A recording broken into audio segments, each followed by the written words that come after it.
तो हॅलो मित्रांनो, मी प्रशांत पाटील. आपल्या मातृभाषेमध्ये, आपल्या मराठी भाषेमध्ये जावा फुल स्टॅकची बॅच मी सुरू केलेली आहे, ते पण एकदम फ्रीमध्ये. ठीक आहे.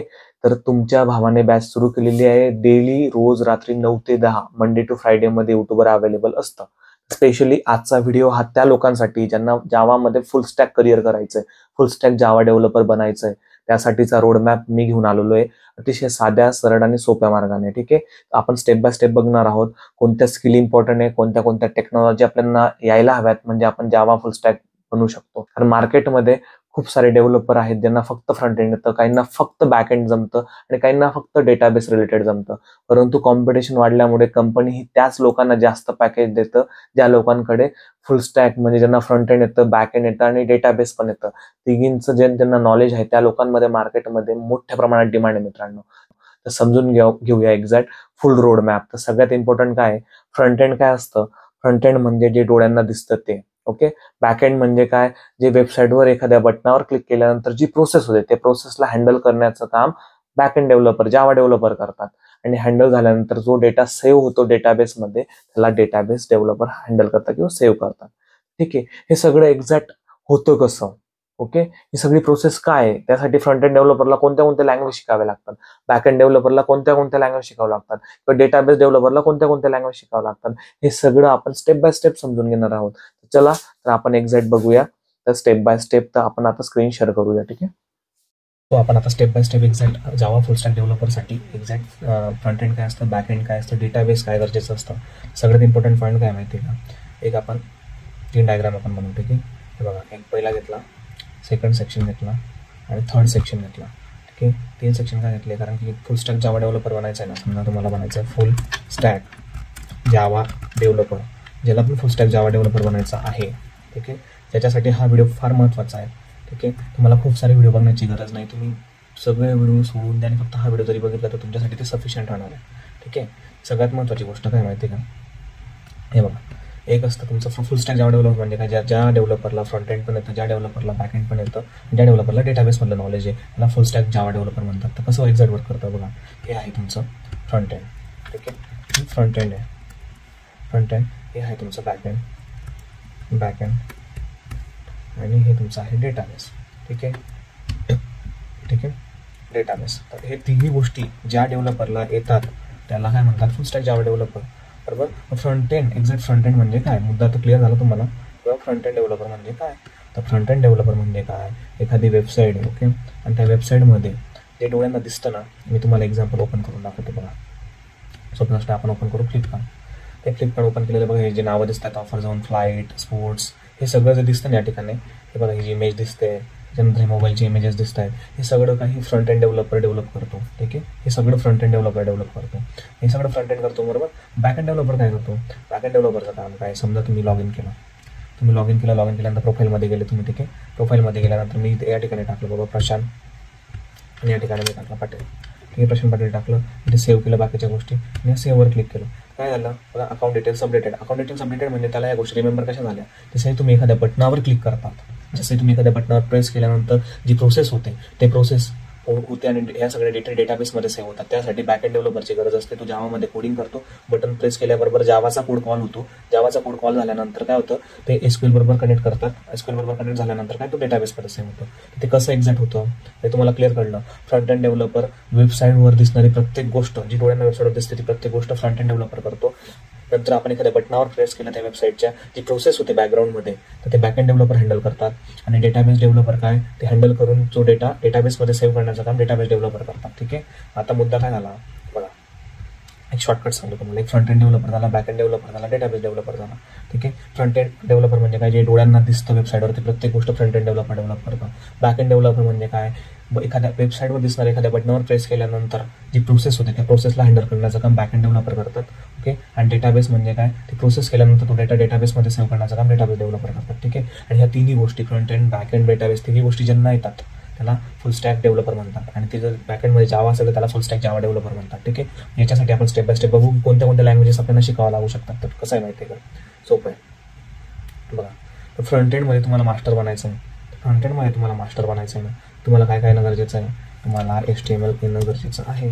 तुम्हाला जावा स्क्रिप्ट येणं गरजेचं आहे. ठीक आहे. का HTML आपण काय करतो, HTML हे तुम्हाला जसं नेमची हेडिंग बनवायची आहे, म्हणजे बेसिक गोष्टी लिहिण्यासाठी HTMLचा उपयोग होतो. जावास्क्रिप्टमध्ये एखादं फंक्शन आपल्याला फंक्शनमध्ये लॉजिक लिहायचं, त्याच्यासाठी आपल्याला जावास्क्रिप्टची गरज पडेल. ठीक आहे. लगेच jQuery. ठीक आहे. jQuery म्हणजे काय, ठीक आहे, jQuery म्हणजे काय, हे सगळ्या गोष्टी तुम्हाला यायला पाहिजे. नंतर CSS, एक कलर देतो आपण वेबसाईटला, कलर बटनाचा कशा प्रकारचा व्ह्यू राहिला, सगळ्या गोष्टी CSS मध्ये हँडल केल्या जातात. तुम्ही एक तर अँग्युलर पण यूज करू शकता, और कधी कधी रिॲक्ट पण यूज होतं. म्हणजे तुम्हाला क्लिअर झालं, हे झालं फ्रंट एंड डेव्हलपरला ह्या लँग्वेज येणं इम्पॉर्टंट आहे, कारण HTML, JavaScript, jQuery, CSS, angular आणि रिॲक्ट या गोष्टी फार इम्पॉर्टंट आहे मित्रांनो. ह्या गोष्टी ज्याला येतात त्याला काय म्हटलं जातं, फ्रंट एंड डेव्हलपर म्हटलं जातं. ठीक आहे. याला काय म्हटलं जातं, फ्रंट एंड डेव्हलपर म्हटलं जातं. आता बॅक एंड डेव्हलपर, आता बॅक एंड डेव्हलपरमध्ये काय काय गोष्टी येतात, या खूप महत्त्वाच्या गोष्टी येतात. काय येतात बघा, हा एक घेतला मी. ठीक आहे. याच्यामध्ये आपण काय केलं, एक छोटा घेतला आपण, जेणेकरून आपल्याला समजायला पाहिजे. ठीक आहे. एक पुन्हा आपण या ठिकाणी घेतलंस. ओके. ठीक आहे. हे काय घेतो आपण, जावामध्ये कोणते कोणते टॉपिक्स येतात, म्हणजे बॅकएंडमध्ये आपण जावा फुल स्टॅक बघतोय. ठीक आहे. फ्रंट एंड डेव्हलपरच्या लँग्वेजेस झालेल्या आहेत आपल्या. ठीक आहे.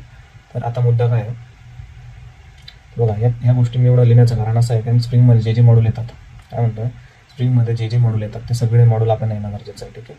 सगळ्यात मुद्दा महत्त्वाचा असा आहे, तर तुम्हाला बॅकएंडमध्ये जावा शिकायचं आहे ना, तुम्हाला काय येणं गरजेचं आहे ना, तुम्हाला कोवर जावा येणं खूप गरजेचं आहे. काय, कोवर जावा येणं खूप गरजेचं आहे. आणि ज्याला कोवर जावा बेसच येत नसेल ना, तर तुम्ही बाकीचे फ्रेमवर्क शिकून तुम्हाला काहीच फायदा नसणार आहे. ठीक आहे. आपण बघू, हा झाला तुमचा कोवर जावा. ठीक आहे. हा झाला तुमचं काय झाला, ॲडव्हान्स जावा. ठीक आहे. ॲडव्हान्स जावा. आणि हे काय झालं तुमचं, स्प्रिंगचे मॉड्यूल. ओके. बरोबर. मग आता कोवर जावामध्ये काय काय असतं बाबा, कोवर जावामध्ये अशा खूप साऱ्या गोष्टी, ज्या गोष्टी काय आपल्याला माहिती असायला हव्यात. मग आता कोवर जावा आहे. ठीक आहे. कोवर जावामध्ये काय काय गोष्टी असतात, कोवर जावामध्ये सगळ्यात इम्पॉर्टंट काय काय आहे बघा. कोवर जावामध्ये काय असतं माहिती का, क्लास कसा, स्ट्रक्चर काय बाबा, क्लास, ऑब्जेक्ट काय असतं. ठीक आहे. क्लास काय असतं, what is the class, what is the object. नंतर त्यानंतर उप्स कन्सेप्ट असतात, ऑल उप्स कन्सेप्ट झालं. त्याच्यानंतर स्ट्रिंग असतं. ठीक आहे. स्ट्रिंग यायला पाहिजे. एक्सेप्शन हँडलिंग, म्हणजे समजा एखाद्या प्रोग्राममध्ये इश्यू आला, एरर आला, तर तो कसा हँडल व्हायला पाहिजे, तो हँडल झाल्यानंतरही प्रोग्राम वर्क व्हायला पाहिजे, म्हणून एक्सेप्शन हँडलिंग त्या ठिकाणी पिक्चरमध्ये येतं. त्यानंतर कलेक्शन. ओके. ॲरेची जे ड्रॉबॅक येते, कलेक्शन ओव्हरकम कसं करतो, हा कन्सेप्ट आपल्याला जमायला पाहिजे. बेसिक JDBCची कनेक्टिव्हिटी जर जमली तर बेटर आहे, कारण की ते डेटाबेसबरोबर कसं इंट्रॅक्शन करतात ते पण या ठिकाणी आपल्याला क्लिअर होऊन जातं. तर ही सगळे पॉईंट आपल्याला येणं खूप गरजेचं आहे. ठीक आहे. त्याच्याशिवाय आपण कोवर जावाला थिंकिंगच करू शकत नाही. त्याच्याशिवाय आपण कोवर जावाची थिंकिंग करू शकत नाही. ठीक आहे. आता ॲडव्हान्स जावा. ठीक आहे. तर ॲडव्हान्स जावामध्ये काय काय गोष्टी आपल्याला येणं गरजेचं आहे, तर ॲडव्हान्स जावामध्ये आपल्याला काय यायला पाहिजे, स्टड्स यायला पाहिजे. ओके. आणि किंवा JSP यायला पाहिजे. काय म्हणतात, JSP. स्टड्स आणि JSP हे सध्या ओल्ड झालेलं आहे, पण ॲज पर अंडरस्टँडिंगसाठी तरी आपल्याला ॲडव्हान्स जावाचे कन्सेप्ट क्लिअर पाहिजे, जेणेकरून आपल्याला फ्रेमवर्क जे समजतो ना आपण, ते समजायला सोपं जातं. ठीक आहे. आता स्प्रिंगमध्ये खूप सारे मॉड्यूल आहेत. तुम्ही स्प्रिंगमध्ये सगळ्या मॉड्यूलचे नाव या ठिकाणी घेतले, तर तुम्ही बघायचे की स्प्रिंगमध्ये कोणते कोणते मॉड्यूल या ठिकाणी येतात, म्हणजे कसं आहे तुम्हाला एक अंडरस्टँडिंग होईल. आणि स्प्रिंगचे मॉड्यूल सगळे जरी नाही आले ना, ते इम्पॉर्टंट नाही आहे, परंतु काय इम्पॉर्टंट आहे की काय काय मॉड्यूल इम्पॉर्टंट येतात स्प्रिंगमध्ये. तर स्प्रिंगमध्ये सगळ्यात काय शिकायचं आपल्याला, स्प्रिंगमध्ये काय शिकायचं आपल्याला, स्प्रिंगमध्ये आपल्याला काय शिकायचं आहे, सगळ्यात आधी स्प्रिंग म्हणजे काय. ओके. डिपेंडन्सी इंजेक्शन म्हणजे काय, IOC काय असतं, स्प्रिंगचे मॉड्यूल सगळे यायला पाहिजे. काय यायला पाहिजे, मॉड्यूल्स सगळे यायला पाहिजे, स्प्रिंगचे ऑल मॉड्यूल्स. त्याच्यानंतर एक महत्त्वाचा मुद्दा येतो, तो म्हणजे MVC जे फ्रेमवर्क आहे ना, ते प्रत्येकाला यायला पाहिजे. मग MVC फ्रेमवर्कवर हा सगळा बेस आहे, स्प्रिंग मॉड्यूलचा बेस आहे डायरेक्ट. ठीक आहे. तर हे येणं खूप गरजेचं आहे. ठीक आहे. हे येणं खूप गरजेचं आहे. त्याच्यानंतर आहे ना, मार्केटमध्ये आता आहे ना, करंटमध्ये स्प्रिंगचं एक नवीन फ्रेमवर्क आलेलं आहे, त्याला काय म्हणतो माहिती आपण, स्प्रिंग बूट पण खूप गरजेचं आहे. स्प्रिंग बूट येणं गरजेचं आहे. त्यानंतर आहे ना, बॅकएंडमध्ये एक नवीन आलेलं एक फ्रेमवर्क, त्याला आपण काय म्हणू शकतो माहिती आहे का तुम्हाला, मायक्रो सर्व्हिसेस. ठीक आहे. मायक्रो सर्व्हिसेस हे एक ॲडव्हान्स फीचर आहे. याच्यामध्ये ना काय होतं, हे मोनोलिथिक ॲप्लिकेशन जे असतं, म्हणजे काय, सगळा कोड एकाच ठिकाणी असतो ना, त्या ठिकाणी डिपेंडन्सी असते, म्हणजे काही चेंज केलं तर सगळं ॲप्लिकेशन टेस्ट करावं लागतं. पण मायक्रो सर्व्हिसेसमध्ये काय असतं, प्रत्येक फंक्शनॅलिटीसाठी ना नवीन सर्व्हिस असते, म्हणजे ती फंक्शनॅलिटी मॉडिफाय करायची तर फक्त ती सर्व्हिस टेस्ट करायची, हा बेनिफिट असतो. आणि एका बॅकएंड डेव्हलपरला काय पाहिजे, म्हणजे जावा बॅकएंड डेव्हलपरला कोवर जावा येणं गरजेचं आहे, ॲडव्हान्स जावा येणं गरजेचं आहे, स्प्रिंगमधले मॉड्यूल येणं गरजेचं आहे, स्प्रिंग बूट येणं गरजेचं आहे, आणि spring related what is the dependency injection, what is IOC container, हे सगळं येणं गरजेचं आहे मित्रांनो. आणि त्याच्यानंतर बेसिक मायक्रो सर्व्हिसेस माहिती पाहिजे, हे फ्रेशरसाठीची गोष्ट आहे. ठीक आहे. आता आला मुद्दा काय, डेटाबेस रिलेटेड मुद्दा येतोय. बरोबर. मग डेटाबेस रिलेटेड जो मुद्दा येतो, त्याच्यामध्ये आपल्याला काय काय गोष्टी शिकणं गरजेचं आहे. डेटाबेसमध्ये ना तुम्ही कोणती पण एक डेटाबेस रिलेटेड लँग्वेज म्हणजे आपल्याला यायला पाहिजे, म्हणजे जसं की काय, तर तुम्हाला SQL येत असेल, MySQL, तर नो इश्यू, तर MySQL स्ट्रॉंग करा. तुम्हाला ओरॅकल येत असेल तर नो इश्यू, तुम्हाला ओरॅकल जरी आलं तरी चालेल, किंवा ओरॅकल नाही येत असणार तुम्हाला कोणता पण डेटाबेस होत्या, ठीक आहे. तुम्हाला MongoDB येतं, काही इश्यू नाही, बरोबर. तर मग याच्यानं काय शिकायला भेटलं, एक डेटाबेस आपल्याला येणं गरजेचं आहे, ठीक आहे. एक डेटाबेस आपल्याला येणं गरजेचं आहे. म्हणजे काय शिकायला भेटलं बघा, फ्रंट एंडमध्ये या लँग्वेज येणं खूप गरजेचं आहे. त्याला फ्रंट एंड डेव्हलपर म्हणतात. बॅक एंड डेव्हलपर जावामध्ये करिअर करायचं आहे, कोवर जावा, ॲडव्हान्स जावा, स्प्रिंग मॉड्यूल, मायक्रो सर्व्हिस येणं खूप गरजेचं आहे मित्रांनो.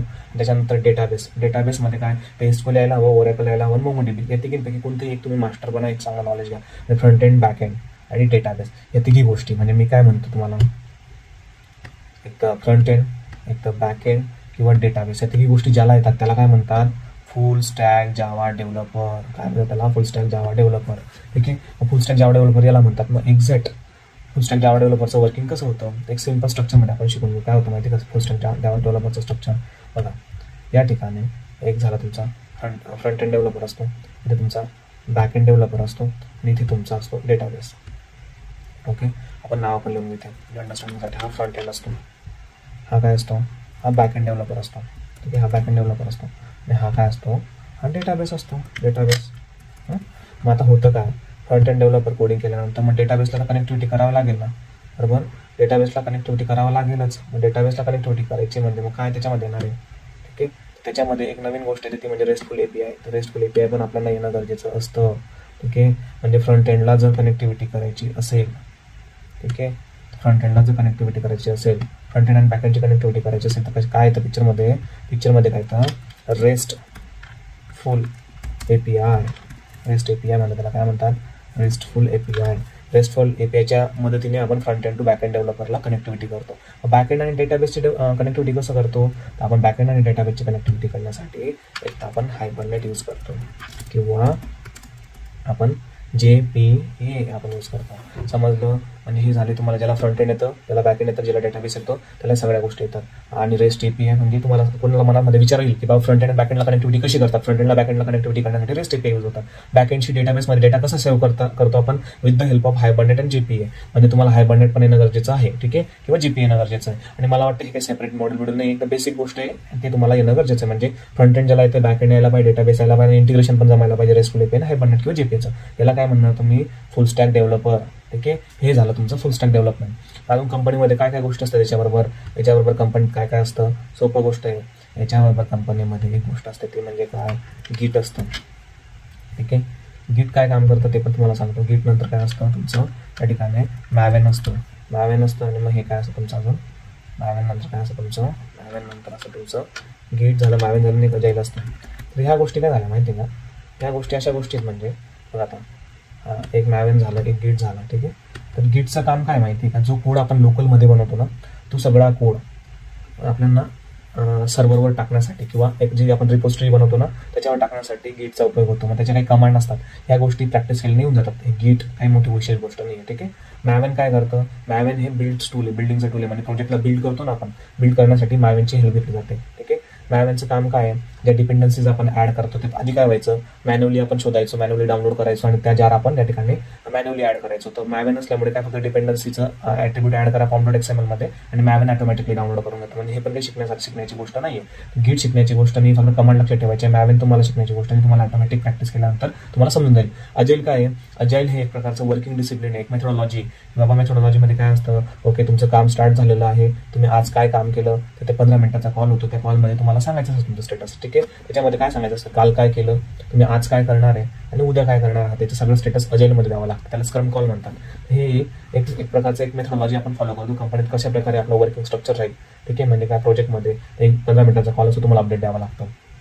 तर ह्या ज्या गोष्टी तुमच्या ह्या गोष्टी ऑप्शनल आहेत, ठीक आहे. ह्या गोष्टी काय ऑप्शनल आहेत, तर ह्या एवढ्या इम्पॉर्टंट नाही आहेत. पण ह्या सगळ्या गोष्टी म्हणजे front end, back end, database, Hibernate, rest call हे ज्याला येतो त्याला काय म्हणतात, जावा फुल स्टॅक डेव्हलपर. तुम्ही आतापासून मित्रांनो या गोष्टी शिकायला सुरुवात करा, कारण की मार्केटमध्ये ऑलरेडी कॉम्पिटिशन खूप मोठ्या प्रमाणामध्ये कॉम्पिटिशन वाढलेलं आहे. त्यामुळे कॉम्पिटिशनमध्ये टिकायचं असेल तर तुम्हाला या सर्व गोष्टी येणं गरजेच्या आहेत. आजचा व्हिडिओमध्ये जे मी एक्सप्लेन केलंय step by step, Java full stack कसं बनायला पाहिजे, फ्रंट एंड साठी काय शिकलं गेलं पाहिजे, बॅक एंड साठी काय शिकणं गरजेचं आहे आणि डेटाबेस डेव्हलपर साठी काय शिकणं गरजेचं आहे, हे सर्व स्टेप तुम्हाला क्लिअर झालंय. आजपासून हा व्हिडिओ बघितल्यानंतर तुमच्या मनात ती शंकाच येऊ शकत नाही की फुल स्टॅक डेव्हलपर कशाला म्हणतात किंवा जावा फुल स्टॅक बनायचं असेल तर कोणत्या लँग्वेज येणं गरजेचं आहे.